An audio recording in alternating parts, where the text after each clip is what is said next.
senador Flávio Bolsonaro falou à imprensa durante a sessão de hoje da CPI da pandemia, também conhecida como CPI do Circo, CPI da Cortina de Fumaça e Tribunal de Renan Calheiros. O senador lamentou que o depoimento do senhor Maximiano tenha sido suspenso a poucas horas de seu início e questionou as motivações do comando da CPI. Para Flávio Bolsonaro, o depoimento poderia servir para ver quem é que está mentindo, quem é 171, quem gosta de usar o nome das pessoas para dar golpes. O senador ironizou as acusações feitas contra o governo federal e questionou por que alguns depoimentos são aceitos pela CPI sem qualquer verificação inicial. O senador também lembrou que o depoente não era representante oficial da empresa que supostamente ofertava as vacinas e tampouco falou com alguém do governo que tivesse qualquer poder decisório. Ele apontou que seria o primeiro caso de uma propina cobrada por um produto que sequer foi entregue, mostrou que as quantidades supostamente oferecidas não eram plausíveis e apontou: muita coisa tem que ser explicada. Se houver alguém que fez algum tipo de besteira, vai ter que ser responsabilizado. Flávio Bolsonaro pediu à velha imprensa que procure fazer uma cobertura imparcial e deixe de dar guarida a devaneios de senadores que estão fazendo política com olhos em 2022. O senador afirmou ainda que o comando da CPI exagera, quebrando sigilo sem fundamento com vistas a prejudicar a imagem do presidente Bolsonaro. O senador acrescentou: isso é tóxico para a CPI, tóxico para o Brasil. Em outro momento, o senador rebateu as acusações que tentavam vinculá-lo a supostas práticas de corrupção. Flávio Bolsonaro apontou que não há indícios de irregularidades e discorreu sobre diversos aspectos específicos das acusações. O senador ironizou a estratégia da CPI, afirmando que se resume à criação de narrativas. Assista. Alguma relação com o seu Maximiano ou intermediado alguma coisa. Então eu vim para cá hoje na expectativa de poder deixar isso tudo muito claro para todo mundo, que não há nada de errado, que eu não tenho nenhuma relação com o seu Maximiano, conheço de amigos em comum, nada além disso. Então eu estava esperando que hoje ele viesse aqui e falasse com todas as letras, tudo que ele sabe, as pessoas com quem ele já conversou sobre o tema vacina e, surpreendentemente, em torno de meia-noite, 1h, eles comunicam aí que não haverá mais oitiva do seu Maximiano. Então fica a pergunta, né? Tá com medo de alguma coisa? Algo que o senhor Maximiano possa falar aqui pode desmontar essa narrativa mentirosa da CPI, querendo envolver pessoas do governo em qualquer tipo de esquema. Então o presidente Bolsonaro está muito tranquilo, nós muito tranquilos também, e fazemos questão de que a CPI realmente faça isso. O papel da CPI é esse: investigar a fundo as denúncias que possam existir, ver quem é que está mentindo, ver quem é 171, quem é que gosta de usar o nome das pessoas para dar golpes. Então eu queria muito ouvir aqui, com relação a essa denúncia que foi feita, de que haveria algum problema com relação à Covaxin por intermédio do seu representante aqui, que é o senhor Maximiano.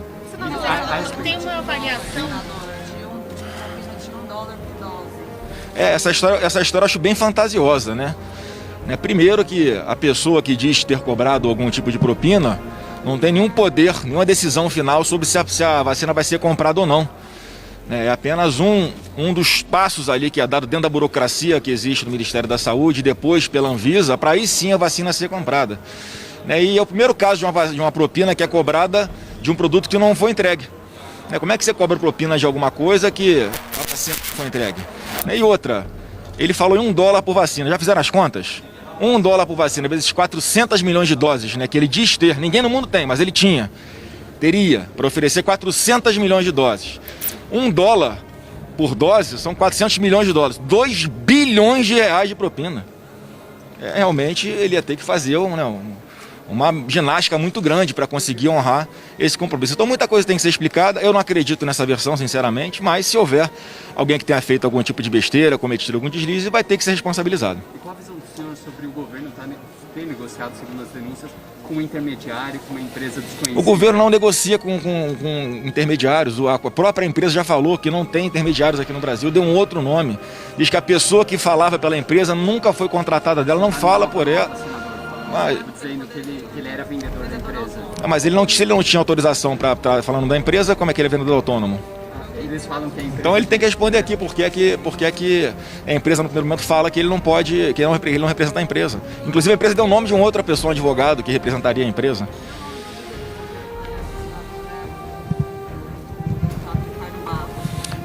Eu gostaria que ele já tivesse aqui, inclusive ele se colocou à disposição para vir aqui explicar tudo. Mais uma vez a CPI não dá prioridade para aquilo, né, que todos nós queremos saber. Tá, eu, mais uma vez, nunca ouvi falar disso. Gostaria muito que o deputado viesse aqui para esclarecer como é a vontade dele. Eu tenho certeza que ele vai vir aqui, vai explicar, acaba o mal entendido. Agora, cabe a vocês da imprensa fazer uma cobertura imparcial, né? Não ficar dando guarida para uns devaneios de alguns senadores aqui na CPI, né, que tentam conduzir sempre conforme aquilo que eles acham que tem algum envolvimento. Por exemplo, o senador Renan Calheiros. Todas as pessoas que ele acha, ouviu falar, né, que tem alguma ligação comigo, ele antes de ouvir já quebra o sigilo. Isso é papel de um relator de CPI? Isso é um papel de isenção, de imparcialidade? É claro que não, ele está antecipando 2022. Isso é muito ruim para a CPI, isso é tóxico para a CPI, isso é tóxico para o Brasil. Eu lamento que ele continue com essa postura, porque vai procurar, acho que ele está mal, primeiro ele está mal informado, as fontes dele estão mal informadas. Segundo, eu queria lamentar quem está assessorando o senador Renan Calheiros, não sei se é um delegado da Polícia Federal, se é algum procurador do Ministério Público, porque ouvem alguma coisa no ar e ao invés de checarem, antes de começar a quebrar sigilo das pessoas, já sai quebrando sigilo, já quer intimar, já solta na imprensa, sempre tentando o desgaste com relação a mim para atingir o presidente. Então aqui, eu falo com todas as letras. Pode continuar procurando à vontade, porque não vai achar nada, porque não tem absolutamente nada. Senador, por que houve essa decisão de abrir um inquérito para investigar a história da Covaxin apenas ontem? Mas é porque as notícias estão sendo dadas, né, estão sendo tornadas públicas, e o papel da Polícia Federal é esse mesmo, tem que abrir uma investigação para isso.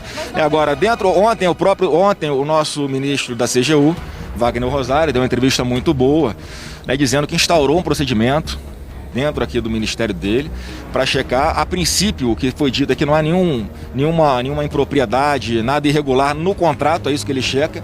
Agora, se a denúncia de alguém pagar alguma coisa indevidamente, isso não está no papel. Isso veio a público, né, pela imprensa. Isso é um papel importante na imprensa, dar visibilidade para quando existe algum. Agora também é o papel da imprensa estabelecer com muita clareza quais são os perfis, quem é que está fazendo a denúncia, se a história tem algum nexo de causalidade, alguma coisa próxima da realidade. É isso que a gente tem que chegar aqui. Então vamos ouvir as pessoas. Mais uma vez, eu gostaria muito que começasse aqui pelo deputado Ricardo Barros e pelo senhor Maximiano, que é da empresa, representante da empresa Precisa. Entendi. Não, a expectativa é que, se tiver tido algum problema, que ele fale quem são as pessoas, dê o CPF, dê o número, explique detalhes de como é que foi a negociação. Isso que a gente espera aqui. Qual versão o senhor rebate? O presidente não desmentiu, Luiz Miranda, né? O presidente não quer dar visibilidade para o assunto. Ele está muito tranquilo e seguro. Agora, quem pode falar sobre o enquanto é ele. Eu não estava lá presente para testemunhar. O presidente sabia dessa história da Covaxin desde março? Olha, o que eu estou sabendo é que ele já declarou, inclusive, que esteve com o deputado. Se não me engano, foi o ministro Onix que informou que o presidente falou com o ministro da Saúde, que o ministro da Saúde tomou as providências, que não viram nada de errado ali no processo administrativo, como não havia realmente, né, o tal do invoice que começou. Então essa questão tem que ser bem esclarecida ainda, né, porque ele apresenta para o presidente, segundo ele apresentou para o presidente uma invoice que até agora a gente não sabe se é verdade, se é real, se ela existiu, se não existiu, nunca foi periciada. Então vamos aguardar o desenrolar, porque se ele induziu o presidente a erro, ou ele fez de propósito, induzindo o presidente a erro, ou ele também foi induzido a erro, o deputado.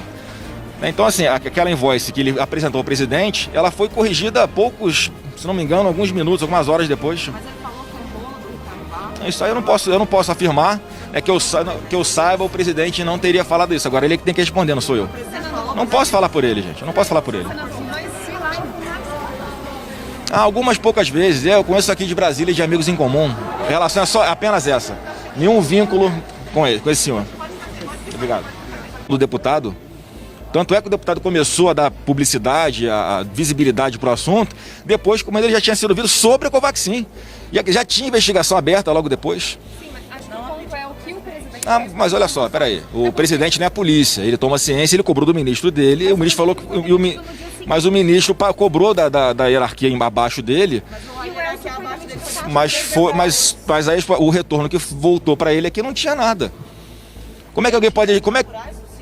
Mas se você checa o processo, você checa em algumas horas um processo se está tudo correto. Pega o processo, vê que as invoices foram corrigidas, está tudo andando dentro do trâmite normal, vai depender da Anvisa lá na frente ainda para ser liberado, que é um órgão independente. Ele deu o comando, cobrando providência, cobrando uma explicação, veio para ele a explicação. Só que a questão de ter alguém pedindo algo indevido por fora, isso não está no papel, não dá para a gente pegar no ar. Isso apareceu depois que o deputado veio e trouxe a público com mais dados. Agora tem que checar se o deputado falou a verdade, tem que checar se o deputado trouxe o documento que é verdadeiro, tem que checar quem são as pessoas que hoje que vai ser ouvido na CPI diz, né, que pediram propina para ele. Isso tudo tem que ser investigado. Tá? Não é o presidente que investiga isso, é o Ministério Público Federal e a Polícia Federal. Então não houve prevaricação como a oposição quer criar como narrativa.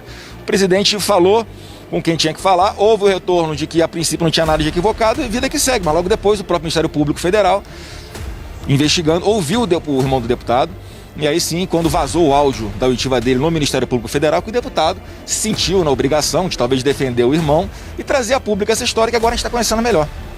E por enquanto nada que pare em pé. Algumas vezes. Quais foram as circunstâncias? Não vou lembrar. Eu encontro com pessoas todo dia, todas as semanas e várias vezes. Informal, é só informal. Nunca tive encontro assim com ele de nada. A não ser no BNDES, que ele tinha me dito que tinha um projeto bacana lá de levar internet para o norte e para o nordeste. Esse é o papel do BNDES. Pedi uma audiência com o presidente do BNDES, isso é público, a agenda dele é pública também. Já expliquei isso diversas vezes nas minhas redes, em várias entrevistas. Tudo transparente, sem problema nenhum. Tá? Então não tenho o que esconder com relação a isso. Em relação com o senhor Maximiano, algo que tenha sido formal, foi apenas essa. Não é meu amigo, não frequenta a minha casa. Se não tinha nenhuma irregularidade, por que o contrato está sendo suspenso? Por causa de tudo que está acontecendo. Se tem alguma suspeita, imagina se o governo não suspende. E compra a vacina e daqui a pouco aparece alguém aqui do 5º escalão que tenha tentado fazer alguma coisa. Nós vamos macular a compra da vacina. Então é prudente. Suspende, vamos ver o que tem. Se não tiver nada, a gente compra. Se tiver, a gente revê. Agora, contratualmente, a informação que nós temos até agora é que não houve nada de irregular. E o diretor de logística do Ministério da Saúde acabou sendo exonerado, né, do cargo. Isso seria por quê? Não, mais uma vez, é para poder dar toda a transparência para o que tem que ser investigado. E se de lá na frente não tiver nada de equivocado, a pessoa vai ficar com o seu currículo limpo, vamos dizer assim, com condições de trabalhar normalmente de novo. Recentemente teve denúncias de corrupção envolvendo, por exemplo, o ex-ministro do Meio Ambiente. O presidente manteve o ministro no cargo e falou que enquanto não tivesse... É o que é uma relação direta do presidente com o ministro. Aí quem toma a decisão é o ministro. Quem tomou a decisão de exonerar essa pessoa foi o ministro da Saúde, não foi o presidente. Então o ministro da Saúde é que está tomando conta desse processo como tem que ser. Agora, uma relação direta com o ministro, uma subordinação direta do ministro com o presidente, ele que toma a iniciativa. Agora, se ele acredita que não teve nada, como nós até agora não vimos nada, entendeu? Pelo que eu saiba, foi o próprio ministro que pediu para deixar o cargo, para ficar mais tranquilo, o presidente, e o ministro tem a convicção de que lá na frente, quando tudo for investigado, apurado e decidido pelo judiciário, vai ficar comprovado, né, vai ser um atestado de idoneidade do ministro, Ricardo Salles. A decisão do presidente manter o Ricardo Barros na liderança? Por enquanto não tem razão para retirar o Ricardo Barros. Então eu queria muito que ele estivesse aqui agora. Por que o presidente estica lá para frente a oitiva do deputado Ricardo Barros? O que o senhor espera esclarecer com o depoimento do deputado Ricardo Barros? Não, que ele fale exatamente o que é que pesa sobre ele de acusação, que eu tenho certeza, né, até agora não apareceu nada. Então acho que é importante ele vir aqui e explicar qual foi a relação dele, porque todos os parlamentares aqui, pelo que eu saiba, tentaram de alguma forma ajudar a chegada de vacinas, a aceleração da entrega de vacinas, deputados de oposição, de situação, todo mundo querendo botar vacina no braço brasileiro. Agora, quando o governo age para dar celeridade, está havendo uma pressão por algum motivo escuso. Agora, se não há pressão para ter celeridade, o governo está sendo omisso. Então, assim, é um óbvio, né, que é uma construção de narrativa para tentar, de qualquer forma, imputar ao presidente crimes que ele não cometeu. O senhor acha que o deputado Luiz Miranda gravou o presidente?